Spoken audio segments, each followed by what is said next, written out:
যশো প্রসাদাৎ ভগবৎ প্রসাদ যশো প্রসাদানগতি কুতহপি ধয়ং স্তবং তুষু যশস্ত্রীশং বন্দে গুরু শ্রী চরণারবিন্দম বঞ্ছা কল্পতরুভ্যশ্চ কৃপা সিন্ধুভ্যৈব চ পতিতানাং পাবনেভ্যো বৈষ্ণবেভ্যো নমো নমঃ। গুরবে গুরুচন্দ্রায় রাধিকায় শ্রীকদালয়ে কৃষ্ণায় কৃষ্ণভক্তায় তদ্ভক্তায় নমো নমঃ। রাম শ্রীকৃষ্ণ চৈতন্য প্রভু নিত্যানন্দ শ্রী অদ্বৈত গদাধর শ্রীবাসাদি গৌর ভক্ত বৃন্দ শ্রী মহাপ্রেম রস প্রদায়ন শ্রী কুণ্ড বিভূষণম বন্দেহম ভজ শ্রীরাম ভজ গোপী জীবন রাধা মদন মোহন দেবম নমামি।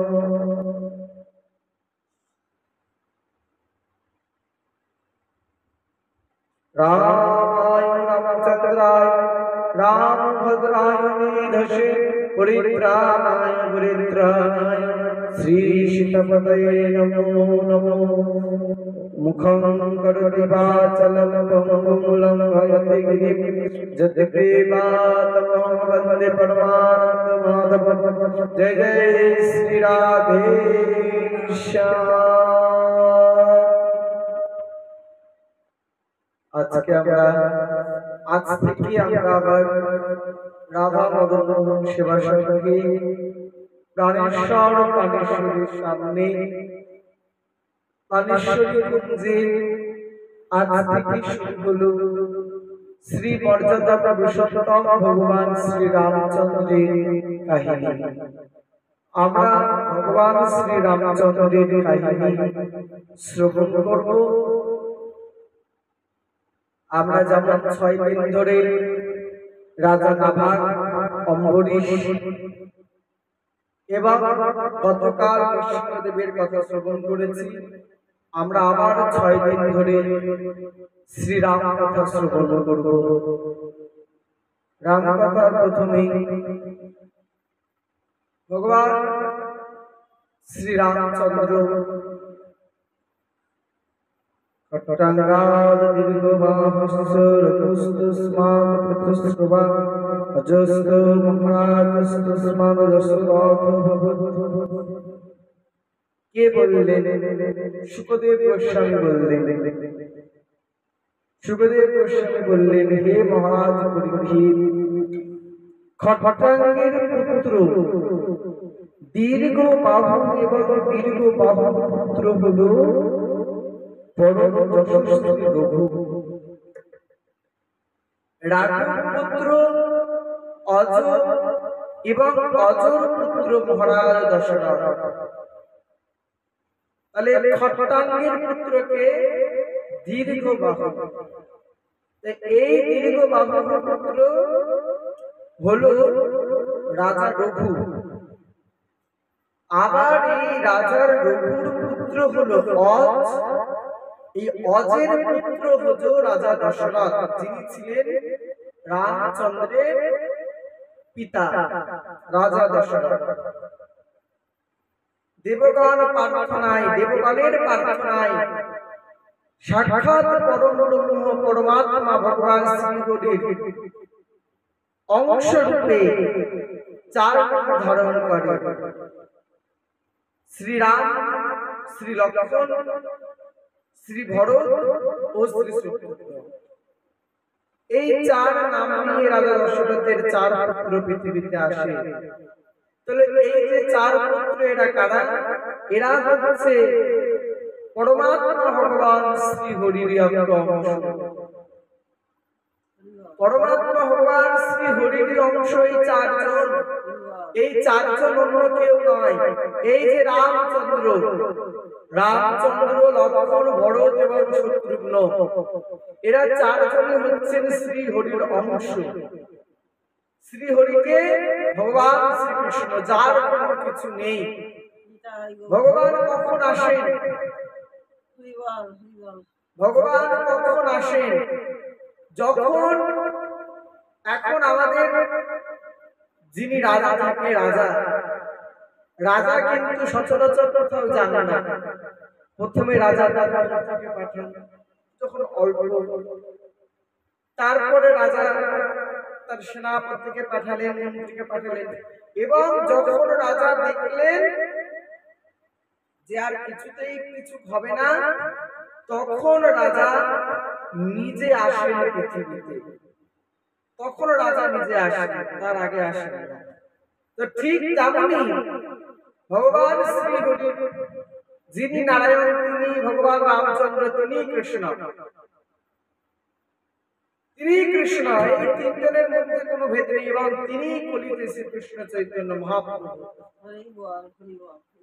এই তিনজনের মধ্যে কোনো অমিল নেই বা কোনো অভেদ নেই। আমরা যারা ভেদাভেদ সৃষ্টি করতে চাই, সেটা হচ্ছে আমাদের ভুল। তো এই শ্রী হরির অংশ রূপে চারজন জন্ম নিলেন, ভগবান শ্রী রামচন্দ্র, শ্রী লক্ষ্মণ, শ্রী ভরত এবং শ্রী শত্রুঘ্ন। এই চার নাম নিয়ে কার কাছে এলেন? রাজা দশরথের কাছে এলেন। হে পরীক্ষিত, সীতাপতি ভগবান শ্রী রামচন্দ্রের চরিত্র বহুবার বিস্তৃতভাবে তত্ত্বদর্শী ঋষিগণ বর্ণনা করেছেন, আর তুমিও সেসব বর্ণনা অনেকবার শুনেছ। কে বলছেন? পরীক্ষিত মহারাজ সুখদেব গোস্বামী পরীক্ষিত মহারাজকে বলছেন যে এই যে ভগবান শ্রী হরির যে রূপ রামচন্দ্র, এই রামচন্দ্রের কথা বহুবার তুমি শ্রবণ করেছো, অনেকবার অনেক রকম ভাবে শ্রবণ করেছো, এর কোনো অভেদ নেই, তুমি শ্রবণ করেছো। ভগবান শ্রী রামচন্দ্রের পিতা মহারাজ দশরথের সত্য রক্ষার জন্য রাজ্য পরিত্যাগ করে বনবাস স্বীকার করে নিয়েছিলেন। ভগবান শ্রী রামচন্দ্র রাজা দশরথের কারণে, তার পিতা যে সত্যবাদী, রাজা দশরথের যে সত্যতার প্রমাণ দেওয়ার জন্য তিনি তার পিতার এক কথায় সর্বকিছু পরিত্যাগ করে, কার পরামর্শে? রানী কৈকেয়ীর পরামর্শে। রানী কৈকেয়ীর পরামর্শে রাজা দশরথের কথায় তিনি সবকিছু পরিত্যাগ করে চলে গেছিলেন। তাহলে কেন করে গেছিলেন? যখন ভগবান শ্রী রামচন্দ্র জন্মগ্রহণ করলেন, অযোধ্যাতে এক আনন্দ উৎসব, প্রত্যেকটা গৃহে যে আলো সব বন্ধ, কিন্তু রাজা দশরথের রাজপ্রাসাদের মধ্যে যখন রামচন্দ্র জ্যেষ্ঠ পুত্র, জ্যেষ্ঠ শব্দ অর্থ হচ্ছে বড় পুত্র, অবতীর্ণ হলেন, আবির্ভূত হলেন, তখন ওই যে রাজবাড়ি থেকে যে আলোর ছটা বেরাচ্ছে, সেই আলোর ছটাতে সব ধন্য ধন্য ধন্য ধন্য ধন্য হতে হতে গোটাটায় আলোর বিস্তার হয়ে যাচ্ছে।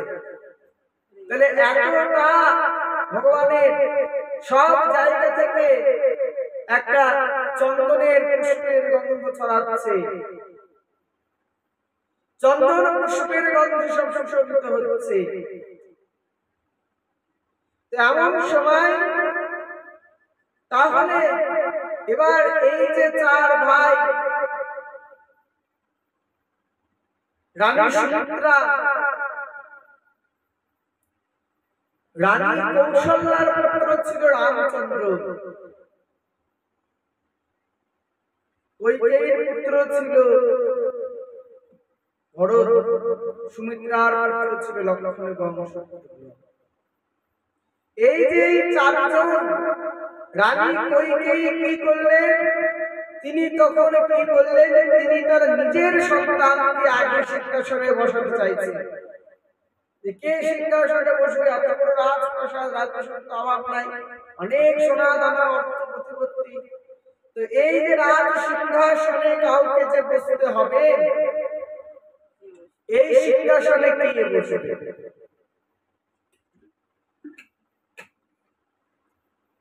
তখন তিনি ঠিক করলেন নিজেকে বসা, নিজের পুত্রকে বসাবে।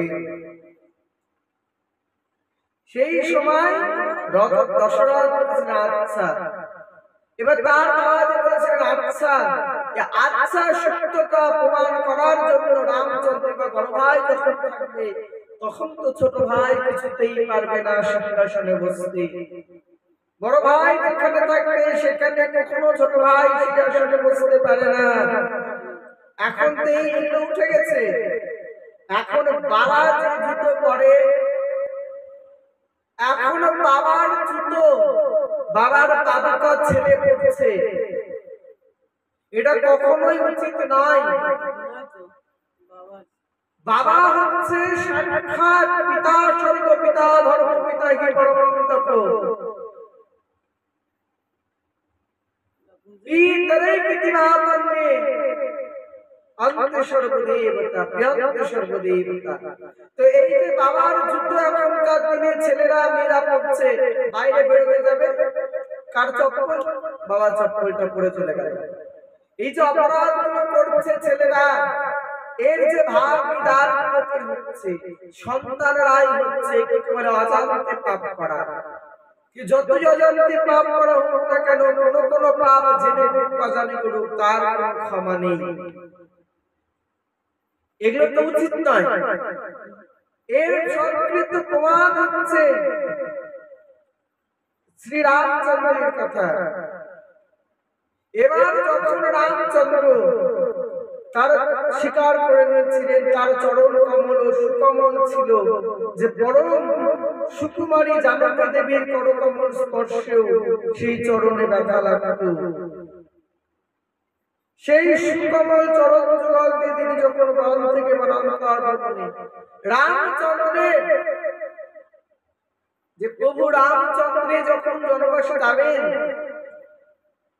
রানী কইকেয়ী এসে এবার তার পিতা যখন বললেন আচ্ছা ঠিক আছে, কিন্তু এই যে রানার দিকে চলে গেছিলেন, মা কইকেয়ীর অপরাধ হলেও কেন ভরতের অপরাধ হয় নাই?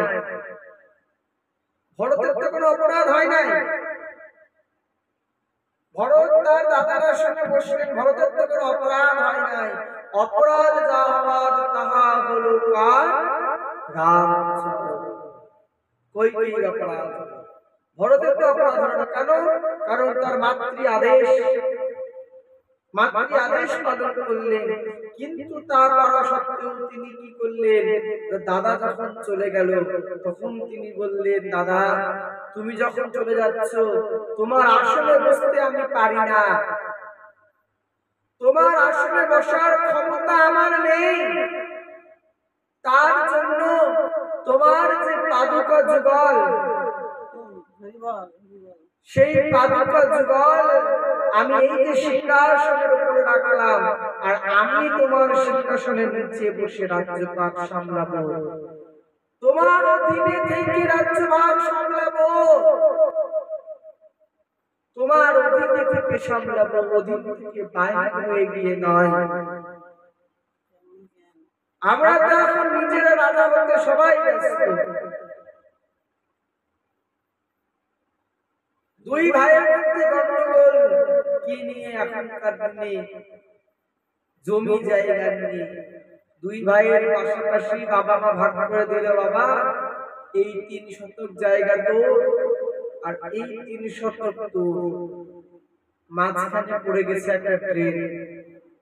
এবার সেই ট্রেনের ভাগাভাগি করতে গিয়ে দেখা যাচ্ছে বড় ভাইয়ের জায়গায় 4 আঙুল বেশি পড়ে যাচ্ছে, ছোট ভাই 4 আঙুল কম পড়ে যাচ্ছে।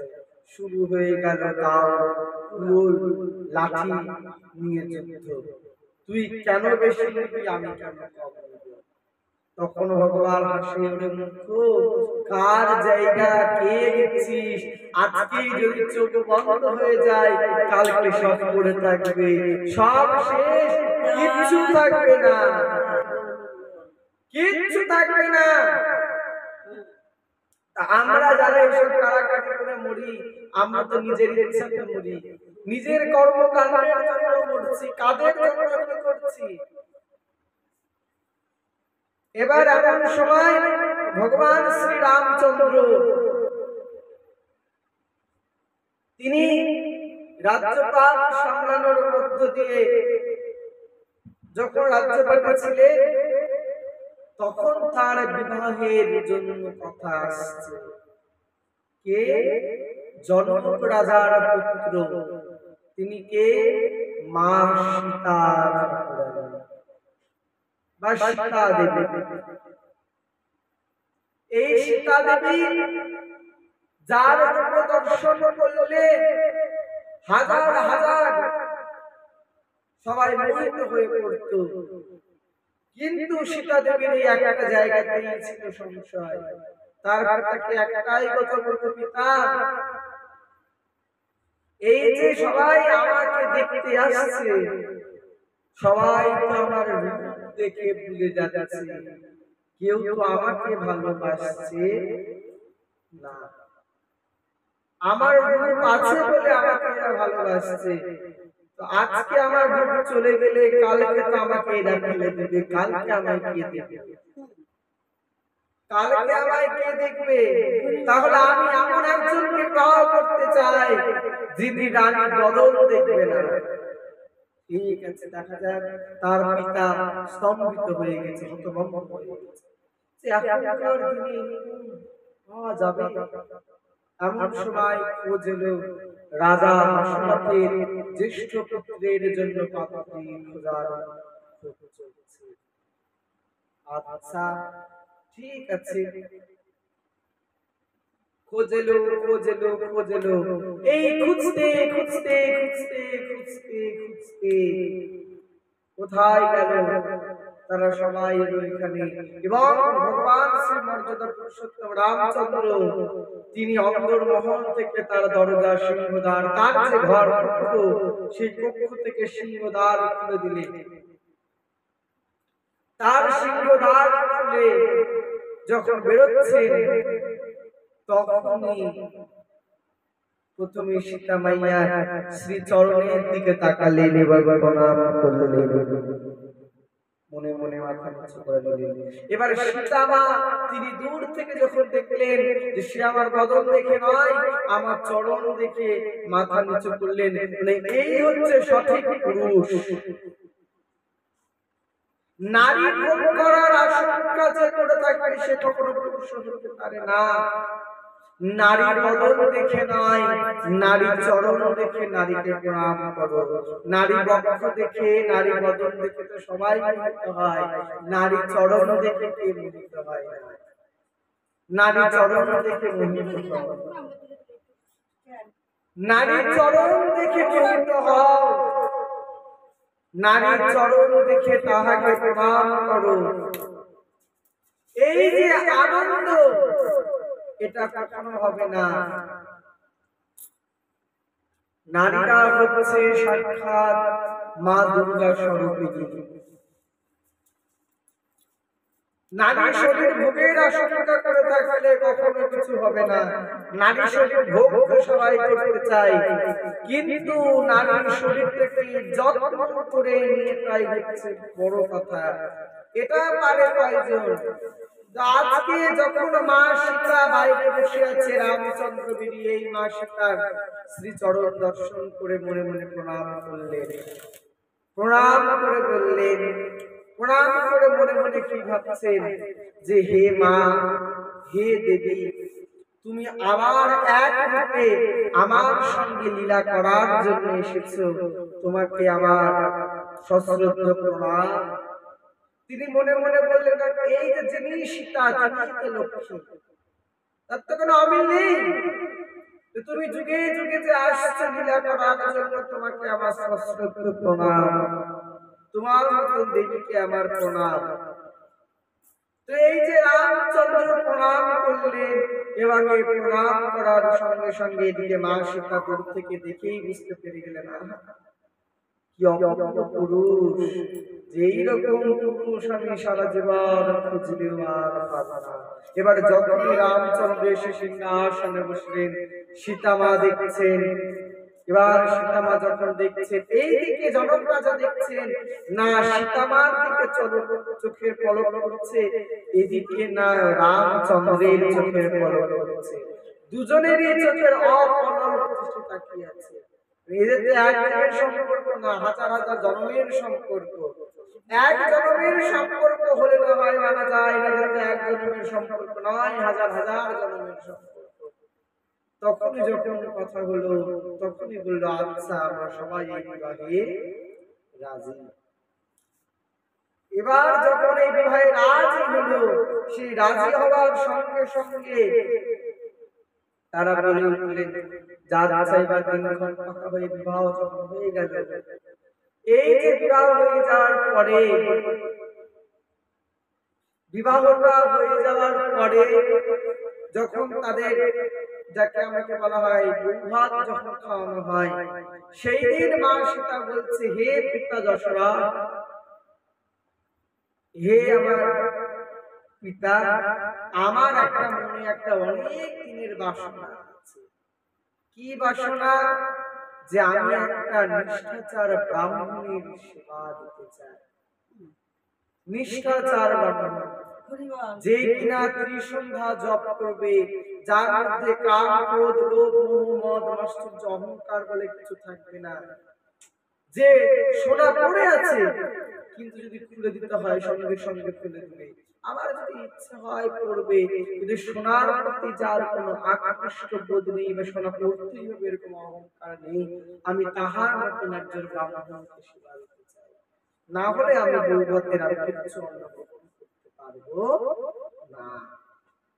এবার দশরথ মনে মনে অনেক চিন্তিত। বিবাহর পরের দিনই, তার পরের দিনই বৌভাত, কি করবেন কি করবেন। এবার রাজপ্রাসাদ অযোধ্যাপতি শ্রী রামচন্দ্রের স্ত্রীর বিবাহ বলে কথা। এইবার খুঁজতে খুঁজতে খুঁজতে খুঁজতে রামচন্দ্র বলেন একজন আছে, নিষ্ঠাচার ব্রাহ্মণ রূপে একজন আছে, অন্য কেউ নেই। এই জগতে খুঁজলো একজন ব্রাহ্মণই আছেন। কে? তিনি হচ্ছেন রাবণ। রাবণ যদি আসতে চায়, ওই রাবণই হচ্ছে একমাত্র নিষ্ঠাচার ব্রাহ্মণ। সঙ্গে সঙ্গে খোঁজ গেল। রাবণ শুনে ভাবছেন আহা, সাক্ষাৎ মর্যাদা পুরুষোত্তম রামচন্দ্র আমাকে আহ্বান করেছে, আমার কতটা সৌভাগ্য, আমি যাব। কিন্তু এই যে আমি রাবণ রূপে যাই, সবাই আমাকে ঘৃণা করবে, সবাই আমাকে ঘৃণা করবে। তিনি তখন একটা ব্রাহ্মণ বেশে এলেন, এসে প্রসাদ পেলেন। এবার প্রসাদ পাওয়ার পরে বললেন মা সীতা, আমারও একটা আরজি আছে যেটা আপনাকে রাখতে হবে। বলছে কি? বলছে আমি আপনাকে এবং ভগবান, আমার শ্রীলঙ্কা রাজ্যটা তো পাপে পরিপূর্ণ হয়ে গেছে। এই পাপ একটা কাজে, সেটা পাপ হলো দুর্লসাত হতে পারে কিসের দ্বারা? সেটা আপনাকে এবং আপনার স্বামী অর্থাৎ প্রভু রামচন্দ্রকে আমার সাথে যেতে হবে। কিন্তু সেটা কিভাবে যেতে হবে? এবার সেটা চমকে উঠলেন, এই কি কথা বলছো? কখনো তো এটা সম্ভব নয়, কখনো এটা সম্ভব নয় যে সাক্ষাৎ রামচন্দ্র তোমার অলঙ্কারে যাবে। এটা কি কখনো সম্ভব? এটা কিভাবে সম্ভব? তখন ভগবান শ্রী রামচন্দ্র বললেন, রাবণ বললেন যে এটা সম্ভব, আমি এটারও পরিকল্পনা করে রেখেছি। বলছে কি? যে তোমরা যখন, হে মা, তোমরা যখন বনবাসে যাবে, আমি তখন একটা সন্ন্যাসীর বেশ নিয়ে তোমার দ্বারে আসবো। তুমি আমাকে ভিক্ষার ছলা করে তোমাকে নিয়ে আমি চলে যাব এবং তোমাকে নিতে সাক্ষাৎ প্রভু রামচন্দ্র যাবে। বলছে আচ্ছা পুত্র, যেই বলেছে, যখন সীতা মা বললে তুমি যখন আমাকে মা বলে ডেকেছো, আচ্ছা পুত্র আজ্ঞা মা সর্বদা রেখেছে এবং রাখবে, এই ইচ্ছেও তোমার পূরণ হোক, তোমাকে বরদান। চলে গেলেন রাবণ। এইবার তখন ওই যে কথা যে বিবাহের পরেই তোমাকে সন্ন্যাস নিয়ে বনবাসে চলে যেতে হবে, 12 বছর 12 বছর বনবাস এবং 2 বছর অজ্ঞাতবাস। 12 বছর বনবাস এবং 2 বছর অজ্ঞাতবাস, এই নিয়ে 14 বছর তোমাকে কাটিয়ে আসতে হবে। আচ্ছা, এইবার এটাকে বলা হয় সহধর্মিণী। যদি সহধর্মিণী হতে হয় তাহলে মা সীতার মতন হতে হবে। যেই রামচন্দ্র সন্ন্যাসী বেরাবে, সীতা মার তো কোনো দরকার ছিল না। সীতা মা বলল, আচ্ছা তুমি একাই কেন যাবে, আমিও তোমার সঙ্গে যাব। তাহলে না সহধর্মিণী হতে পারলাম। এবার তখনই এটা হলো কি স্ত্রীর পালন, এটাই হলো স্ত্রীর কর্তব্য। স্বামী যখন ধর্মপথে এগোবে, স্ত্রীর কর্তব্য স্বামীর সঙ্গে এগিয়ে যাওয়া এবং স্ত্রীকেও স্বামীর সঙ্গে এগিয়ে দেওয়া। আর এখনকার দিনে স্বামী যদি বলে ওখানে ভাগবত হচ্ছে, রাত্রিবেলা 8টার দিকে দেখা গেল স্বামী এসে বললো ওখানে ভাগবত হচ্ছে, একটু যাই শুনে আসে, সঙ্গে সঙ্গে এখনকার স্ত্রী বলে কেবল বাড়িতে এলে এখন বসে শরবত খাও, ভাত তরকারি খাও, ঘুমাতে পারছি না, কালকে দুজন মিলে একসাথে যাবো, এই কাল আর এই পৃথিবীতে আসে। এটা হলো স্ত্রীর ধর্ম। ভাইয়ের ধর্ম কি? যখন দেখলো ভ্রাতা লক্ষণ যে আমার সীতা ঠাকুরানী বা সীতা, তিনি যে বৌদি ছিলেন, বৌদি হচ্ছেন সাক্ষাৎ মায়ের স্বরূপ। এবার এই যে যখন বললেন যে আচ্ছা, যখন দেখছেন তার দাদা অর্থাৎ রামচন্দ্র এবং মাতা সীতা যখন বেরোচ্ছেন, এনাদের দুজনের সেবা করার জন্য লক্ষণ বললেন আমার একটা ইচ্ছে আছে, তা না হলে কিন্তু তোমাকে সন্ন্যাসে যেতে দিব না। তখন ভাই দাদা বলছেন আচ্ছা, সন্ন্যাসে যাওয়ার আগে সবার সব ইচ্ছা পূরণ করে দেবে। রাজা ভরত বললেন যে তোমার পাদুকা জল চাই, আমি তাও দিলাম। এবার তুমিও যখন আমার ভাই, তাহলে আমি তোমারও ইচ্ছা পূরণ করব, বলো তোমার কি ইচ্ছা। তখন ভগবান শ্রী রামচন্দ্রকে বলছেন লক্ষণ যে তোমাদের সেবা করার জন্য আমিও তোমার সঙ্গে যেতে চাই। এটাই হলো ভাইয়ের কর্তব্য, এটাই হলো ভাইয়ের কর্তব্য। এখনকার দিনে জমি জায়গা নিয়ে মারপিট করা ধর্ম নয়। কার জায়গা দুই ভাই দুজনে হাত শতক 1 শতক জায়গা নিয়ে ভাগাভাগি মারামারি কাটাকাটি হয়ে একটা অবস্থা। এই তো আজকে আমাদের সমাজের অবস্থা। আজকে আমাদের সমাজের এই অবস্থা কারণ আমরা ছোট থেকে আমাদের সন্তানদেরকে এই শিক্ষা দিই নাই। ছোট থেকে সন্তানদের শিক্ষা দিয়েছে কি, বড় হয়েছে গাড়ি স্কুল ব্যাগটা নিয়ে স্কুলে চলে যাবে, স্কুল থেকে এসেছিস এই প্রাইভেটের অঙ্কগুলো করে নে, বাংলাগুলো করে নে, আমরা প্রাইভেট চলে যা। সন্তানদের মধ্যে যে একটা সনাতন শিক্ষা দেওয়া, এই শিক্ষাগুলো দেওয়াই একটা আমাদের একটা বড় একটা ইয়ে।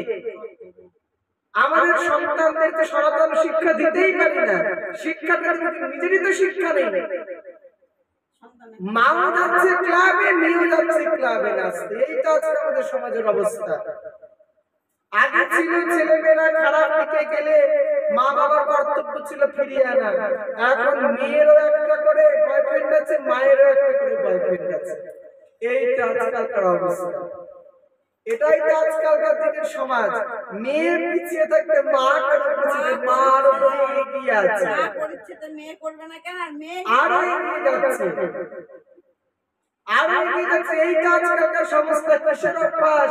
এগুলো হচ্ছে ধর্মের প্রতি নাশের অভ্যাস।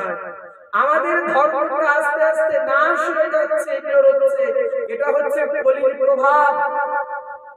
এগুলো হচ্ছে কলির প্রভাব, কলির প্রভাব আমাদের উপরে পড়ছে বলে আজকে এগুলো ঘটছে।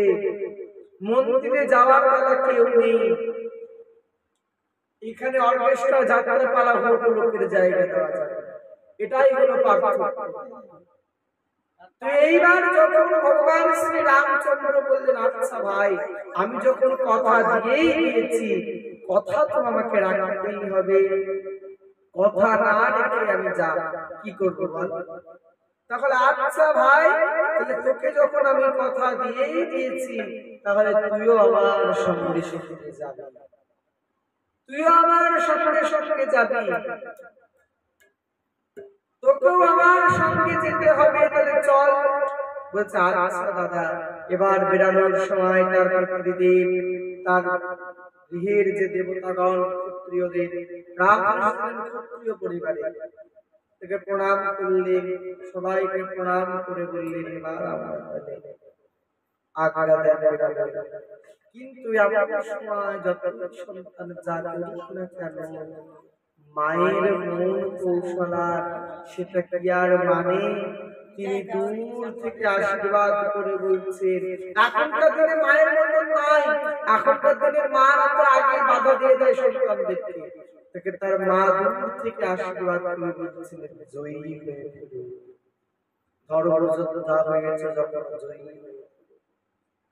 এমন সময় তিনি তখন বনের পর বন, তিনি তখন রাজপ্রাসাদ থেকে বেরালেন, চারিদিকে কান্নার রব, এমন সুশাসন শাসক, এমন সুশাসক, এমন সুদাদা, এমন সুস্বামী, এমন সুপিতা, এমন সুপুত্র এই পৃথিবীতে আর জন্মাবে না, এমন আর জন্মাবে না।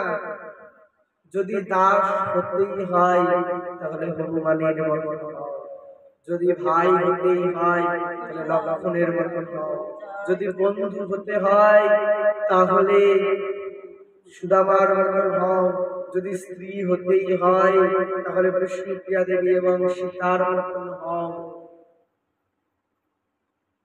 যদি পুত্র হতেই হয় তাহলে দশরথের মতন হও, যদি ভাই হতেই হয় লক্ষণের মতন হও। এটাই তো কর্তব্য, এটাই তো কর্তব্য। এই জিনিসটা করছি না বলে তো আমাদের এই অবস্থায় আজকে, আজকে তো আমাদের স্বাধীন এই অবস্থা না, রাজ্যটার এই অবস্থা, রাজ্যটা শেষের দিকে, রাজ্যটা এমনিতেই শেষের দিকে, আর কোথায় যাবো আমরা? যে দেশের শাসিকাই নিজেই ঠিক থাকে না, সেই দেশের শাসন ব্যবস্থা কি থাকবে, সেই রাজ্যটা কত ভালো হবে? তার জন্যই তো আজকে আমাদের এই অবস্থা, আমাদের এই অবস্থা। সনাতনীদের সনাতন বোধটাই হারিয়ে গেছে, আমরা যে সনাতনী, সেই সনাতনী বোধটাই হারিয়ে গেছে আমাদের মধ্য থেকে। সনাতন ধর্মের যে এক একটা যে রেশ, সনাতন ধর্মের যে এক একটা পদক্ষেপ, সনাতন ধর্মের কি কি করণীয়, আমরা তো সেটাই ভুলে গেছি, কাজ করবো কেমন করে, নিজেরা তো আত্মতৃপ্তির জন্যই তো মোহিত হয়ে যাচ্ছে। তো আজকে আমরা শ্রবণ করলাম রাজা ভগবান শ্রী রামচন্দ্রের যে কথা, তিনি বনবাসের উদ্দেশ্যে রওনা হচ্ছেন। আগামীকাল আমরা শ্রবণ করব তিনি বনবাসের উদ্দেশ্যে রওনা হয়ে কোথায় কোথায় যাচ্ছেন, কোথায় কোথায় কি করছেন। এখন প্রাকৃতিক দুর্যোগ, হাওয়া বাতাস মেঘের গর্জন শোনা যাচ্ছে, তার জন্য হরিকথা বেশি আরম্ভ করব না। আগামীকাল থেকে ঠিক 7টা থেকে 8টা পর্যন্ত হরিকথা হবে, সবাই ঠিক সময় মতো চলে আসবে। নিতাই গৌর সীতানাথ প্রেমানন্দ হরি। ভগবান শ্রী রামচন্দ্র কি, ভগবান শ্রী রামচন্দ্র কি, ভগবান শ্রী রামচন্দ্র কি জয় জয় শ্রী